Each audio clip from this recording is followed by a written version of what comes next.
All right, ladies, what do we want to do tonight? Pandora's Romance Board Game! Yes! I'll take the engagement ring piece. I'll take the gray sweatpants. I'll take the secret baby piece. You and that secret baby. I know. Okay, let's set up the small town board game. I just love all the quirky characters, especially Grandma. Grandma! Your millionaire becomes a billionaire. Move ahead 5 spaces. Only one bed, lose a turn. Just kidding, get an extra turn. The lead singer asks you to sing in a band, move ahead 1 space. Grumpy character smiles at you, move ahead 1 space. Cliffhanger, and the next book doesn't come out for a year. You're out of the game. Aw, man. Hero tells you it's always been you. Skip to the end. Hi, my name's Bea and welcome to my channel. Mama needs to read romance and invest in some wigs that my 4-year-old doesn't wear. Hello and welcome to my first wrap-up of 2024. I just hit 2,000 subscribers in the month of January. Thank you so much. For those of you who have subscribed, you're showing YouTube that my channel has value. I cannot thank you enough. Even if you haven't subscribed, I just want to thank you for sharing my joy. I don't know what I would do without you, truly. I also want to apologize for my voice. If you saw my cozy winter vlog the other day, you know we had a lot of snow. It was in the 20s and then it went up to about 80. The crazy temperatures are leaving me with this smooth jazz voice. But anyway, I apologize for my weird voice. It's just the weather. Okay, that was enough of that. Let's get into the wrap up. In the month of January, I read 5 historical romance, 3 fantasy romance, 3 paranormal romance, 5 hockey romance, 2 contemporary romance, and 1 alien romance. And I read 4 arcs for a total of 20 books, if you count my DNF. New to me authors included Lindsay LeVice, Kara Wilde, Jenny Holiday, Hannah Grace, Charlotte Stein, and Alexa Riley. This month was all over the place in terms of ratings. Many of the top ones were rereads, but it was great because then I had more to enjoy. I read 1 6-star book, 3 5-star books, 3 4.5-star books, 5 4-star books, 2 3.5-star books, 3 3-star books, 1 2.5-star book, 1 2-star book, and as I said, I DNF'd 1. My 6-star book was a reread, The Prince of Prohibition, in anticipation of The Veil of Violence coming out at the end of January. It just came out. I haven't snagged it yet, but I'm really looking forward to it. I actually just finished my reread this morning. It was epic. It's The Great Gatsby meets ACOTAR, if you're looking for a comparison. I fell thoroughly in love with this morally gray, I can't believe it, I don't generally do morally gray heroes. He's a bootlegger in 1920s New York City, but he is also the Prince of the Fae, and he is desperately in love with a human woman, maybe. The mystery that unfolds is unlike anything else. It was spicy. It was adventurous. The narrator had a voice like honey. Every moment I was completely enthralled by the writing. It was exceptional. That was my 6-star and a reread.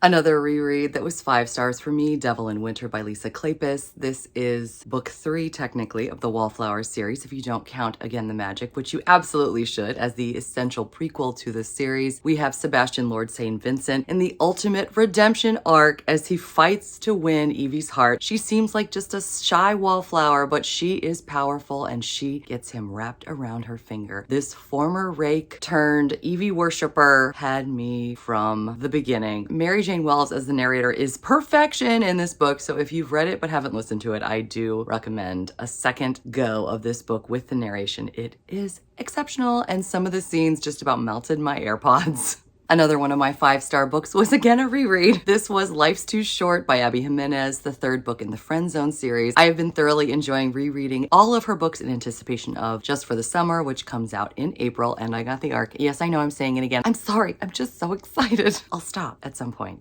Anyway, I laughed so hard and I cried so hard in this book. It gave me all of the feels. Aaron Copland is a beautiful cinnamon roll hero that really saves our heroine Vanessa in every way possible, and she saves him too. I just found this found family romance to be phenomenal. So 5 stars.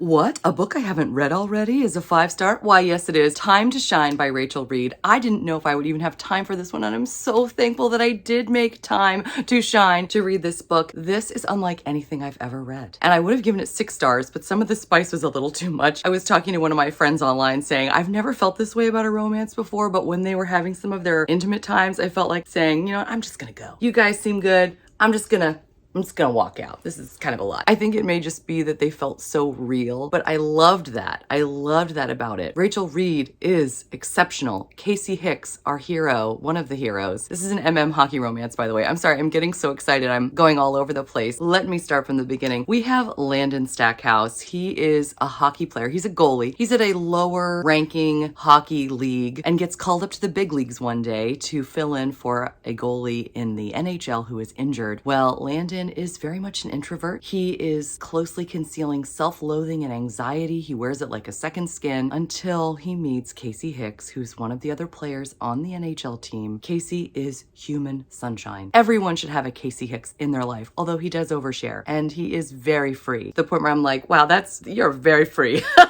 But I adored him, both of them. The way that Casey helped Landon peel away these layers, really come into his own as a beautiful human that he is. Oh, and Casey was just so much fun. I cried. I thought it was so sweet. I laughed so many times. There are things I just have never heard, such as, "You taste good." "Well, I ate a candy cane." Or, "I'm bananas about you." Or, "Consider yourself seduced." I mean, they're just so cute together. And if Rachel Reed was to write a novella or a second book in the series, I would be first in line. The earnestness, the enthusiasm, the joy, and the unbridled, almost innocence that Casey has about anything, it was just so refreshing. I don't want to say anything more because I don't want to ruin it for anyone, but I just really enjoyed this. A 4.5 star I just adored. This is a brand new author, Lindsay LeVice, Never Blow a Kiss. It's the first book in the Secret Society of Governess Spies series. This was fantastic. We have a woman who's hiding a secret identity. She's also a spy. She's working as a governess, and one day when she's supposed to be incognito, she sees our hero. He is miserable because he's new money, and of course that means that every woman is trying to foist their daughters upon him in this ball one day, and so our heroine finds this very amusing, and so she blows him a kiss, and he is intrigued, and he goes and follows her, and she's like, "What did I do?" And you see that quite a few times. She does have a lot of street skills, but she's not always making the best decisions, but it sort of makes her more human, and I really enjoyed the aspect of just her being kind of a bumbling mess. And the way she speaks, he winds up referring to her as noodles because that's her expletive so often. It was just darling, and I loved the spice. I loved the sweetness. Our hero is a former soldier turned detective. The two of them wind up working together to uncover a mystery. This is the first time I've ever seen narration, not just from the first-person perspectives of our hero and heroine, but from other characters as well. You would think that maybe having too many layers and too many mysteries on top of each other might bloat the story, but it didn't feel that way at all. I was able to follow it easily. It was very satisfying, very exciting, and I cannot wait to read the next book in the series. Lindsay LeVice is going to be big. I can feel it.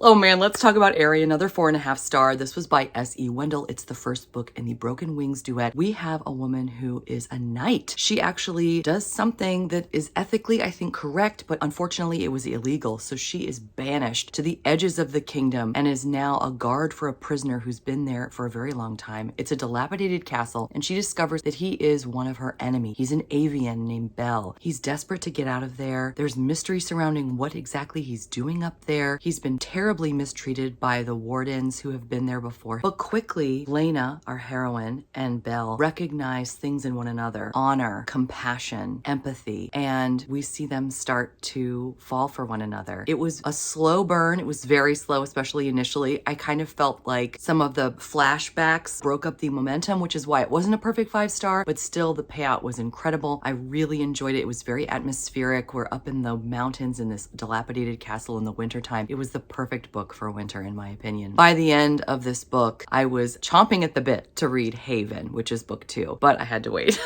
So I'm really looking forward to starting that in the month of February, and I think it's going to be epic. I am so thankful that so many of you encouraged me to read Anne Gracie's The Bride series. I read The Winter Bride this month because, again, winter time, great for the Once Upon a Readathon. And initially, I wasn't sure I was going to like it. It didn't feel like writing that was for me. It was very old school. And in fact, I think the author is going for that because she frequently references Jane Austen at the beginning of every chapter, actually. So that's kind of the vibe that is given off by this book. And I'm not knocking Jane Austen, by the way. I love Jane Austen. This was hilarious. Some of the dialogue that they say, I was like, oh my gosh, I need some pearls to clutch. What are you saying here? I loved our heroine and our hero both. I was supposed to have read the first book in the series, which is The Autumn Bride, but I didn't have time and I really wanted to read this now. So there was some front loading of information from the first book, but otherwise I thought this was tremendous. I loved seeing our heroine who felt like she was unlovable. It actually was really intense and more serious than anything I'd ever seen, so do check the trigger warnings. But I loved seeing our hero convince our heroine for sure that she was worthy of love, despite anything that happened in her past that she felt was her fault, which really wasn't. And him accepting her, all the bad places, was just phenomenal. The two of them were initially rivals, but quickly become friends. He then needs a fake fiance to go to his parents' house. He is also dealing with some major demons, and the way that she uses her strength to knock down these notions that his parents had about him and that he had about himself, she was so strong. I was so impressed. I think you'll really enjoy this, and I encourage you to read the entire series in order. Don't make the mistake I made. Start with Autumn Bride if you can. Well, I did it. I read a bear shifter romance, and basically it's like a wolf shifter. If you enjoy werewolf romance, you'll enjoy a bear shifter. It's the same thing. I don't know why I thought it would be any different. So we have two people. I love it. They're middle-aged and they've raised their kids. They're ready to find love. They're ready to focus on themselves again. Our heroine has been struggling for a long time. She divorced her bad bear shifter husband and has finally gotten a job that allows her to have her Hallmark Christmas, but she has slowly fallen in love with her ex-brother-in-law, and he for her. They've tried to fight their feelings for so long, but as they get ready for Christmas together, well, feelings happen. This was a novella, by the way, that I got for free on Liz Paffel's website. It was exciting. There was a lot of sweetness. There wasn't a lot of spice, which I was perfectly content with because, again, this is a novella. I felt like I barely knew these people, but I was glad to see the sweetness at the end. I certainly want to read more Liz Paffel. I love her cinnamon roll heroes.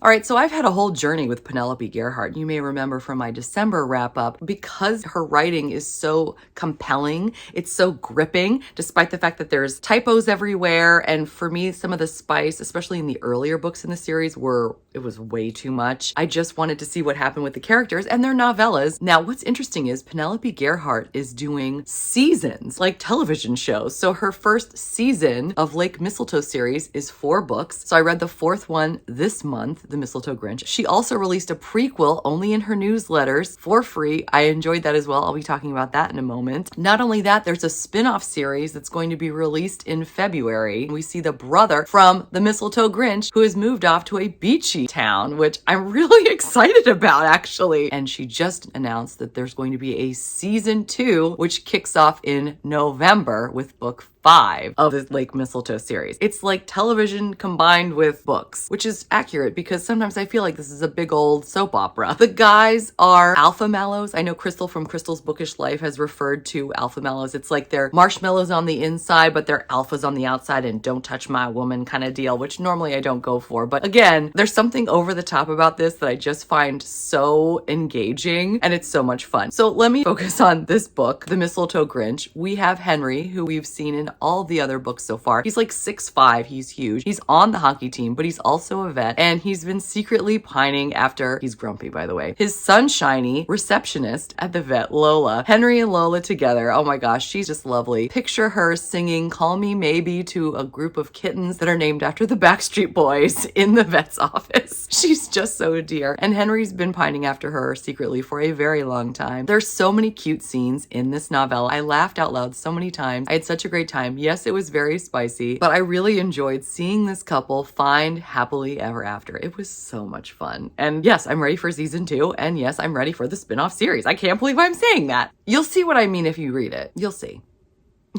I started my Bridgerton year where I'm doing a year-long vlog reading all 12 of the books in 12 months. I'm including the 4 Rokesby's prequel books in that. And this month I read Because of Miss Bridgerton, which is the Rokesby's book 1. I had such a fun time. I'd only ever read Queen Charlotte by Julia Quinn, and obviously that one was pretty intense and sad if you're familiar with the history of King George. So this one was a lovely departure from that. I wasn't sure what to expect, honestly, but I had such a good time. The majority of this was really lighthearted. I laughed out loud so many times. We have childhood enemies to lovers in this cute story. Billy, or Sibylla, and George, they grew up together in the English countryside, two families with adorable children. I just loved picturing all of the fun that they had growing up. Their houses were side by side. Well, I mean, like, there was tons of land in between, but I just loved the idea of George, who was older and always kind of against Billy. The two of them finally band together. The love scene towards the end was just incredibly sweet. It made me tear up, and I got goosebumps at the end of the epilogue, hinting the next thing. I'm really enjoying this series, and I loved this book. 4 authors known for their paranormal romances, I believe, decided to band together to create 4 books: Beauty in Autumn, Beauty in Winter, Beauty in Spring, and Beauty in Summer. The only way to get Beauty in Winter is by going to Alexa Riley's website and paying, I think, $2, which is what I did. I read it in one sitting. It was incredible. Yes, there was a lot of spice. That was warned ahead of time, but it was another Beauty and the Beast retelling. We have a woman who is in desperate need of money. She agrees to be a caretaker at an old castle, basically, with a man who is a werewolf who was cursed and not able to shift until he finds his true mate. It was insta-lust / insta-love that I could actually buy into. The writing was terrific. Again, it was quite spicy because he finds his mate. I was really impressed by the sweetness of it, and I really enjoyed the ending. It was so short, but so satisfying. Okay, now I'm talking about the Mistletoe Proposal. This was the book I got for free through Penelope Gerhardt's newsletter. I enjoyed this so much. This is the couple that we see in the background of all of the first 4 books in the Lake Mistletoe series. It's Tom and Sophie. They're the ones getting married, which is always sort of the plot arc that we see in these first 4 books. They finally get married in the last book. But in this novella, we see Tom propose to Sophie. It was so fun. I was laughing so hard at certain points. I feel like Penelope Gerhardt, the further she's getting into her writing, the better it's getting. It just feels more authentic as opposed to just forced so that it's there from the beginning and you don't have to skip to the good parts. Okay, so let's talk about Canadian Boyfriend. I wanted to love this, but it was sort of missold, I think. It's supposed to be this lighthearted thing about, oh, she's got a boyfriend up in Canada. Oh, it's so funny. She's doing it to get out of things because she has social anxiety. It was not lighthearted. It was very intense. There was a lot of therapy. Both of these characters are dealing with massive amounts of trauma. Very heavy. Also strange in that they start out as friends, but she sort of becomes their nanny. We have a woman who wrote to her pretend boyfriend and kept all the letters she wrote to him. And there's this concern that once he discovers that she pretended that she had him as her boyfriend after meeting him once in a coffee shop, that everything is going to explode in terms of their relationship and it might ruin everything. You be the judge on whether or not that actually would be a deal breaker. I was sort of perplexed by that. Some of the intimate scenes were awkward, but again, these are people going through trauma. It did have a satisfying ending. I just found out that Joshua Jackson is narrating. So if you're thinking about doing this and you like Joshua Jackson, you know, give it a whirl, but do be aware, it's not just the fun ride that you're thinking it is.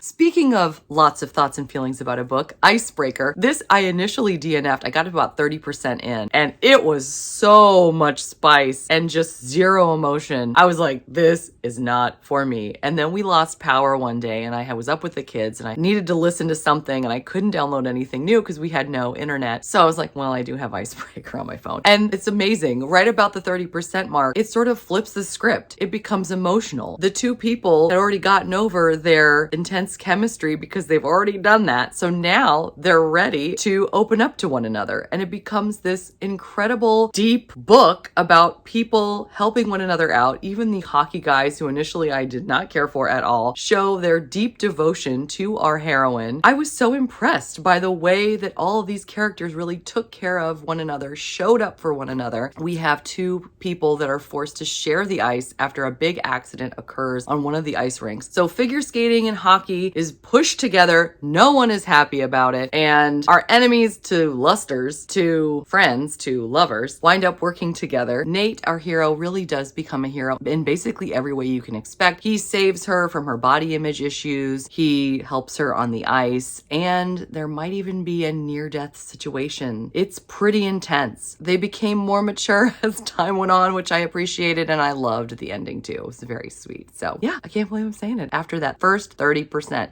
As you may know from my announcement video, that I am doing a Twilight read-along that's going to last through the summer. I think it's going to be a lot of fun. In the month of January, we read Life and Death by Stephenie Meyer. This is the gender reversal of Twilight. We have Edith, who is the vampire, and Beau, who is the human. Most of this was like watching paint dry because it was basically exactly as it was sold, just a reversal of all of the characters, except for some reason Charlie and Renee. I don't know why. The parents were the same. But everybody else was flipped. Now, as you get further into the book, I would say like the last 30%, things did change dramatically from the course of the events of the first Twilight book, which I found to be more fascinating and also kind of sad. And I think Stephenie Meyer wanted to try to shove all of the series into the epilogues, which was way too much information. I also found this to have very little romance. Edith basically says, "Your blood calls to me. Let's be boyfriend and girlfriend." And Beau's like, "Okay, I'm glad I finally read it. Looking forward to reading Twilight in February." Here's another arc I really wanted to like, and it was just sort of middle of the road for me, When Grumpy Met Sunshine. The writing was extremely confusing, and not just because this author is British and I am an American, so a lot of the things that were said went way over my head. I had no idea a lot of the references. I almost wonder if this book is appropriate for American audiences because it so hinges on understanding British slang. Also, there were elements I came to appreciate, but initially they were spliced into the book to the point where I was so confused about what was even going on. Because our hero is a famous soccer player, the author has chosen to take articles from the internet, Reddit posts, Twitter, Instagram, you name it, and place it throughout the book, like people in society are commenting on what's going on currently in the plot. If you don't know that in the beginning, it's very confusing as to what in the world is going on. Maybe this will be rectified before the book is actually published in February, but it was a little confusing at first, and I'm like, oh, I see what she's doing here. We have the soccer player. He is very gruff. He's hiding a secret, and he has already thrown 17 ghostwriters out on their rear ends. So they bring in a sunshiny 18th ghostwriter, and apparently 18th is the charm. This was over the top zany at first. I feel like the author might have been trying a smidge too hard to make it funny, but it was still entertaining. A lot of the spice was, unfortunately for me, not very emotional at all, but if you enjoy spice between a gorgeous, curvy heroine and a perfectly made soccer player who cannot fight their attraction anymore, you will enjoy this because there's lots of spice. And I love how he worshipped her body. I thought that was terrific. It wasn't until the very end that we start to see actual emotions coming up, which is when I appreciated it more. So that's why I gave it 3 stars.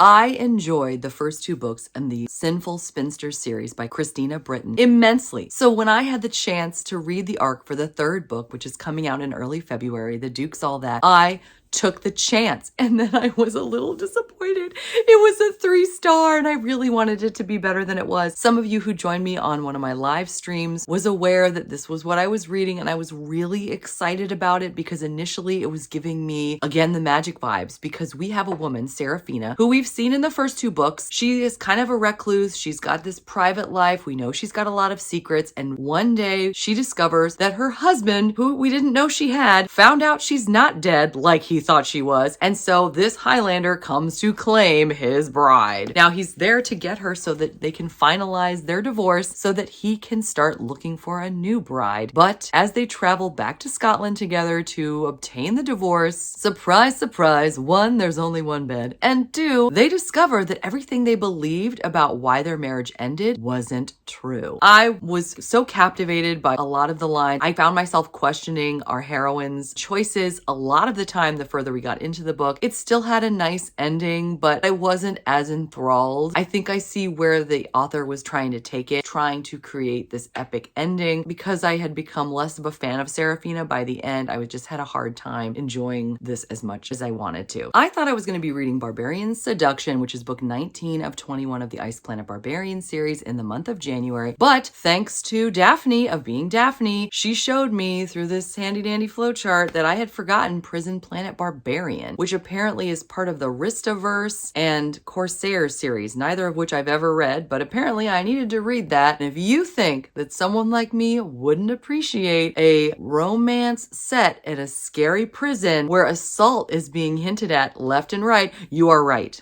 I did not love this. The ending was great. And yes, it's great that we had a blue alien just like on the ice planet. It's the same species. He was a cinnamon roll. He tries to protect her. But this was really gritty. This was really dark. This is really dirty in every kind of way that you can think of the definition of dirty. I did not care for it. Oh man, this one was crazy. Snowbound with the Winter Lord. I probably wouldn't have continued it, except I was I was going for it for the Once Upon a Readathon. It was very wintry. He's a fae, but he has deer legs and he's wearing leather pants. And at one point, our heroine says, there's just something about deer legs in leather pants. Oh, no, there's not. This guy, I didn't understand him either. He hates humans. He thinks we're ridiculous. And yet somehow he's still attracted to our heroine. He's frozen. He's been exiled from his fae lands. So he shows up in the middle of nowhere and there's this cabin he needs to be let in because he's cold. This poor gal who's there to write is all of a sudden bombarded with this really arrogant half deer person who's talking about how awful she is, and yet somehow they start a love affair. This author really wanted the novella to be interesting because everything is thrown at you. So many things are happening. I'm glad we just made love, but now you have a golden hair and now we have to figure out, oh, it's the Fae Mafia. It was a lot and I was not here for it. Oh well.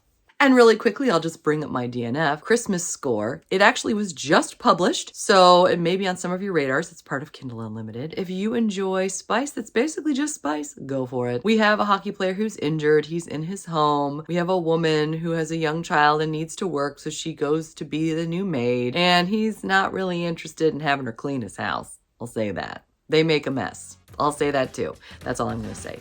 I don't want to think about it anymore. Okay, we're moving on. Well, that was it for me. Thanks so much for hanging out with me. I hope you're doing well. I hope you're enjoying whatever it is you're reading, and hopefully you're not going to DNF it. Until next time, thanks so much. Take care. Bye.